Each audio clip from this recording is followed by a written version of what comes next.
Bad news. The culture thinks the studio has a woman problem. I may have done the sexism once, but I've always wanted to make a feminism. How did I miss this? If anything, it's probably my fault. All right, guys, congratulations on the show. The franchise is awesome. And I'm curious, when you received the script and you were reading it, how real was it from your own perspective on the various movies and shows? Yeah, pretty real. I mean, maybe even not as insane as some film sets can be, really, but the essence of it felt very realistic, you know, to me. Yeah. I identify with all these people. There's like a certain trope for each job of like who gets attracted to those kind of jobs, which is shockingly identifiable even through the clothes on set, which surprised me, actually. I didn't realize until it was pointed out, and I was like, oh yeah, that looks like every first AD I've ever worked for.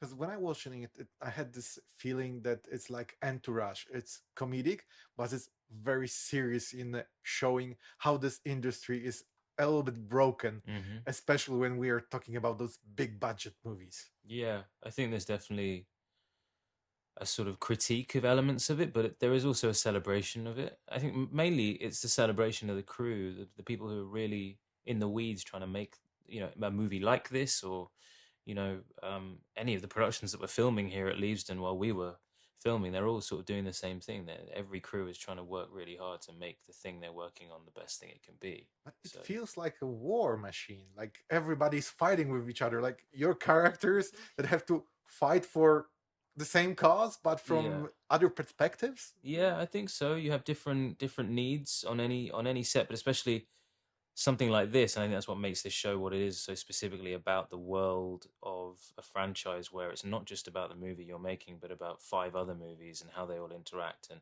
what the studio wants from you, and, you know, what a producer has to do to protect the movie they're working on, but also protect their own job. You know, there's so many different aims and desires to account for. But be honest with me, as an actor, are you shielded from such a things like we see in the franchise, or you feel it in your bones? It's a good question. I think generally I've been more sheltered from it. I don't know about you. I think it's intentional. They intentionally shelter the actors from that. Although you can kind of you get whiffs of things and dramas. I find that if you get whiffs of it, then things have things are about to fall bad apart because they can't contain it anymore. Yeah. Where you have a really good friend in hair and makeup who just knows everything. Yes, yeah. It's always hair and makeup where it begins. The gossip is over there. Yeah. They find out the good stuff. All right, and what was your weirdest set that you were on? Weirdest set? Weirdest, yes. Gosh. The Wolf of Wall Street was a pretty wacky set. Yeah. I mean, there was like chimps some days on set. There was a lot of fake cocaine, a lot of nudity, a lot of...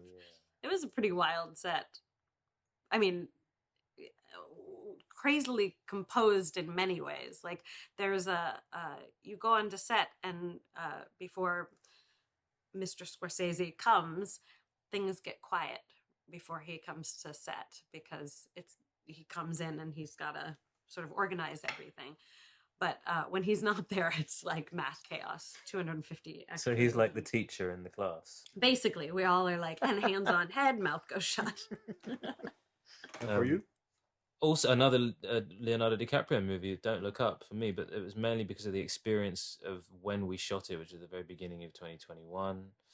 So I had to quarantine in a hotel in Boston for about 8 days over New Year's, which was very strange.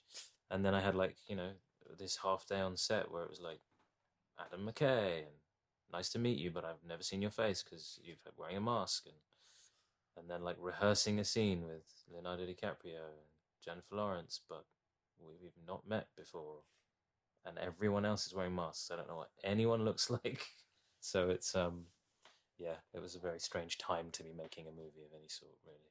Yeah. And also, when you see what's happening here, and of course it's all made up, but are you eager to be a part of those big franchises, knowing how it all works, having the information from your friends that are involved in those franchises? Do you want to be in part of something like that, or you rather have other projects, also big one, but not being a part of this big puzzle that everything has to fall in the same order?